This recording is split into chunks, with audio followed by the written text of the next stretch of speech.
ಚನ್ನಕೇಶವ ಸ್ವಾಮಿ ಪ್ರೌಢಶಾಲೆಯಲ್ಲಿ ಈ ಬಾರಿ 6ನೇ ರಸವತ್ತಾದ ರಸಪ್ರಶ್ನೆ ಕಾರ್ಯಕ್ರಮ. ಅಕ್ಷರ ಕಲಿಸೋ ಜ್ಞಾನ ಅಳಿಸೋ ಬಾಳಿಗೆ ಗುರುವೊಬ್ಬ ತಾನೆ.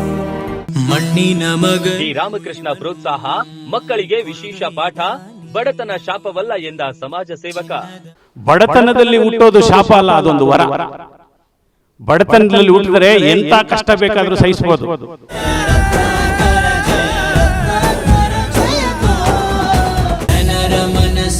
ರಾಮಕೃಷ್ಣಪ್ಪನವರ ಭಾಷಣ ಮನ ಮುಟ್ಟಿದ ಮಾತು, ಹಾಡಿ ಹೊಗಳಿದ ಹೆಡ್ ಮಾಸ್ಟರ್ ತಿಪ್ಪೇಸ್ವಾಮಿ. ಹೋಲಿಕೆ ಮಾಡಿ ಹೇಳಿದಾಗ, ಒಂದು 2 ಮರಗಳ ಬಗ್ಗೆ ಹೋಲಿಕೆ ಮಾಡಿ ಹೇಳಿದಾಗ ಎಷ್ಟು ಆಳವಾಗಿತ್ತು, ಬಡ ಮಕ್ಕಳು ಏನಕ್ಕೆ ಓದಬೇಕು, ಯಾರು ಮುಂದುವರಿದ್ದಾರೆ ಅನ್ನೋದನ್ನ ಇವತ್ತು ನಿಜವಾಗ್ಲೂ ಮನ ಮುಟ್ಟುವಂತೆ ಮಾತಾಡಿದ್ರು. ಶ್ರೀಮಂತಿಗೆ ಮಕ್ಕಳು ಸಣ್ಣ ವಿಷಯಕ್ಕೆ ಎದುರ್ಕೊಂಡ್ಬಿಡ್ತಾರೆ. ನೀವು ಯಾವುದಕ್ಕೂ ಎದುರ್ಕೊಳ್ಳಲ್ಲ, ನೀವು ಮಾತ್ರ ಸಾಧಕರಾಗೋಕೆ ಸಾಧ್ಯ.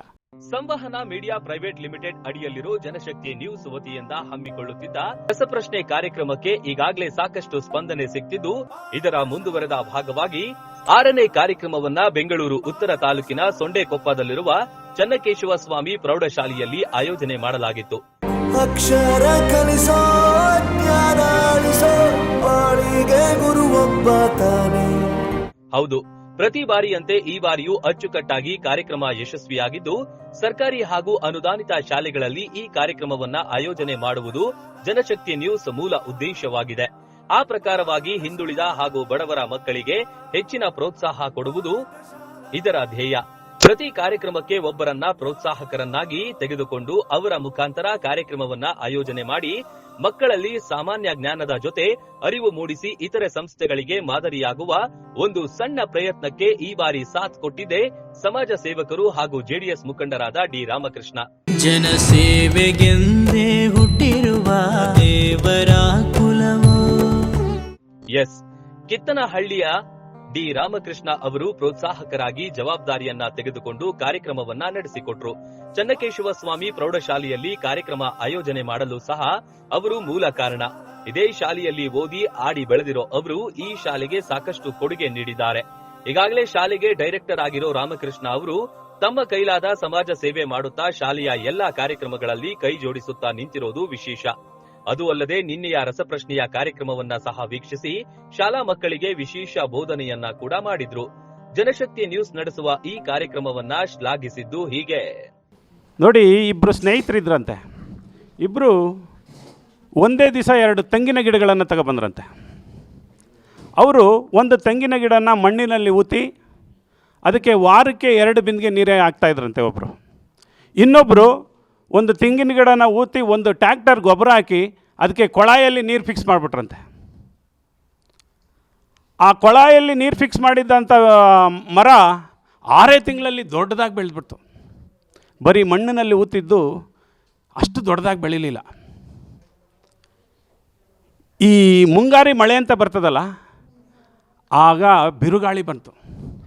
ಎತ್ತರವಾಗಿ ಬೆಳೆದಿದ್ದಂಥ ಮರ ಆ ಬಿರುಗಾಳಿಯ ಹೊಡೆತಕ್ಕೆ ಬಿದ್ದೋಯ್ತು.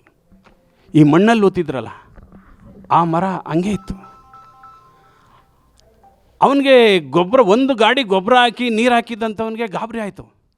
ಏನಕ್ಕೆ ನನ್ನ ಮರ ಬಿದ್ದೋಯ್ತು ಅಂತ ಇವನ ಹತ್ರ ಕೇಳ್ದ. ಅದಕ್ಕೆ ಅವನು ವಾರಕ್ಕೆ 2 ಬಿಂದಿಗೆ ನೀರು ಹಾಕ್ತಿದ್ದವನು ಹೇಳ್ದ, ನನ್ನ ಗಿಡ ಅವಶ್ಯಕತೆಗಳನ್ನು ಹುಡ್ಕಂತ ತನ್ನ ಬೇರುಗಳನ್ನು ಭೂಮಿಯ ಆಳಕ್ಕೆ ತಗೊಂಡೋಗ್ತು. ಗೊಬ್ಬರದಲ್ಲಿ ಊತಿದ್ದ ಗಿಡಕ್ಕೆ ಮೇಲೆ ಪೋಷಕಾಂಶಗಳು ಸಿಗ್ತಾಯಿದ್ದು, ಆದರೆ ಬೇರುಗಳು ಗಟ್ಟಿಯಾಗಿ ಆಳಕ್ಕೆ ಹೋಗಲಿಲ್ಲ. ಬಿರುಗಾಳಿ ಬಂದಾಗ ಅದು ಬಿದ್ದೋಗ್ಬಿಡ್ತು. ಇದರಿಂದ ನಾವೇನು ತಿಳ್ಕೊಬೋದು ಅಂದರೆ, ಬಡತನದಲ್ಲಿ ಬೆಂದ ಮಕ್ಕಳು ಅವಮಾನ, ಟೈಮ್ ಸರಿಯಾಗಿ ಊಟ ಇರಲ್ಲ, ಒಳ್ಳೆ ಬಟ್ಟೆ ಇರಲ್ಲ. ಶ್ರೀಮಂತರ ಮಕ್ಕಳು ವ್ಯಾನಲ್ಲಿ ಹೋಗ್ತಾರೆ ಸ್ಕೂಲ್ಗೆ. ನೀವು ನಡ್ಕೊಂಡು ಬಸ್ಸಲ್ಲಿ ನಡ್ಕೊಂಡು ಪರಿಸರವನ್ನು ನೋಡ್ಕೊಂಬರ್ತೀರ. ಸಮಾಜವನ್ನು ಅರ್ಥ ಮಾಡ್ಕೊಳ್ಳೋ ಶಕ್ತಿ ನಿಮಗೆ ಮಾತ್ರ ಇರೋದು. ಅವ್ರಿಗೆ ಕುದುರೆಗೆ ಲಾಳ ಕಟ್ಟಿದಾಗೆ ಕಟ್ಬಿಟ್ಟಿರ್ತಾರೆ. ಸ್ಕೂಲು ಮನೆ ಅಷ್ಟೇ. ನೀವು ಪ್ರಕೃತಿಯನ್ನು ಸವಿತೀರಾ, ಸ್ನೇಹಿತರ ಜೊತೆ ಟೈಮ್ ಪಾಸ್ ಮಾಡ್ತೀರಾ. ನಿಮಗೆ ಎಲ್ಲವನ್ನು ಅನುಭವಿಸೋ ಶಕ್ತಿ ಇದೆ. ಬಡತನದಲ್ಲಿ ಹುಟ್ಟೋದು ಶಾಪ ಅಲ್ಲ, ಅದೊಂದು ವರ. ಬಡತನದಲ್ಲಿ ಹುಟ್ಟಿದರೆ ಎಂಥ ಕಷ್ಟ ಬೇಕಾದರೂ ಸಹಿಸ್ಬೋದು. ಶ್ರೀಮಂತಿಗೆ ಮಕ್ಕಳು ಸಣ್ಣ ವಿಷಯಕ್ಕೆ ಎದುರ್ಕೊಂಡ್ಬಿಡ್ತಾರೆ. ನೀವು ಯಾವುದಕ್ಕೂ ಎದುರ್ಕೊಳ್ಳಲ್ಲ, ಯಾಕೆ ಅಂದರೆ ಪ್ರತಿದಿನ ಕಷ್ಟ, ನೋವು, ನಲಿವು ಎಲ್ಲವನ್ನೂ ನೋಡಿರ್ತೀರ. ನೀವು ಮಾತ್ರ ಸಾಧಕರಾಗೋಕ್ಕೆ ಸಾಧ್ಯ. ಇನ್ನು ಕಾರ್ಯಕ್ರಮದಲ್ಲಿ ವಿಜೇತ ಮಕ್ಕಳು ಸೇರಿದಂತೆ ಭಾಗವಹಿಸಿದ ಪ್ರತಿಯೊಬ್ಬರಿಗೂ ನೆನಪಿನ ಕಾಣಿಕೆ, ಪ್ರಶಸ್ತಿ ಪತ್ರ, ಗೌರವ ಧನದ ಜೊತೆಗೆ ಸನ್ಮಾನವನ್ನ ಮಾಡಿದ್ದು, ಶಾಲಾ ಮಕ್ಕಳಿಗೆ ಉಚಿತ ನೋಟ್ಬುಕ್ ವಿತರಣೆ ಸಹ ಮಾಡಿದ್ರು. ಈ ಸಂದರ್ಭದಲ್ಲಿ ಶಾಲಾ ನಿರ್ದೇಶಕರು, ಸೊಂಡೆಕೊಪ್ಪ ಸಹಕಾರ ಪತ್ತಿನ ಅಧ್ಯಕ್ಷರಾದ ಪ್ರಕಾಶ್, ಕೈಗಾರಿಕಾ ಉದ್ಯಮಿ ಮಂಜುನಾಥ್ ಎಸ್ಎಂ, ಚೆನ್ನಪ್ಪ, ಶಾಲಾ ಮುಖ್ಯೋಪಾಧ್ಯಾಯ ತಿಪ್ಪೇಸ್ವಾಮಿ ಸೇರಿದಂತೆ ಶಾಲಾ ಶಿಕ್ಷಕರು ಹಾಗೂ ಸಿಬ್ಬಂದಿ ವರ್ಗದವರು ಭಾಗಿಯಾಗಿದ್ರು. ಅಕ್ಷರ ಕಲಿಸೋ ಜ್ಞಾನ ಅಳಿಸೋ ಬಾಳಿಗೆ ಗುರುವೊಬ್ಬ ತಾನೆ. ಒಟ್ನಲ್ಲಿ ಇಂತಹ ಕಾರ್ಯಕ್ರಮಗಳಿಗೆ ಶಾಲೆ ಹಾಗೂ ಪ್ರೋತ್ಸಾಹಕರಾಗಿ ಜನಶಕ್ತಿ ನ್ಯೂಸ್ ಎಂದಿಗೂ ಆಭಾರಿಯಾಗಿದ್ದು, ಎಲ್ಲವೂ ನಿಮ್ಮ ಸಹಕಾರ, ನಿಮ್ಮ ಬೆಂಬಲ, ನಿಮ್ಮ ಸಲಹೆಯಿಂದಲೇ ಯಶಸ್ವಿಯ ಹಾದಿಯಲ್ಲಿ ಸಾಗುತ್ತಿದ್ದೇವೆ ಎಂಬ ನಂಬಿಕೆಯನ್ನಿಟ್ಟಿದ್ದೇವೆ. ಜನಶಕ್ತಿ ನ್ಯೂಸ್ನ ಬೆಂಬಲಿಸಿ ಆಶೀರ್ವದಿಸುತ್ತಿರುವ ನಿಮಗೆ ನಮ್ಮ ಹೃದಯಪೂರ್ವಕ ಅಭಿನಂದನೆಗಳು. ಮುಂದೆಯೂ ಕೂಡ ನಿಮ್ಮ ಸಹಕಾರ ಇದೇ ರೀತಿ ಇರಲಿ ಎಂಬುದೇ ನಮ್ಮ ಮನದ ಮನವಿ.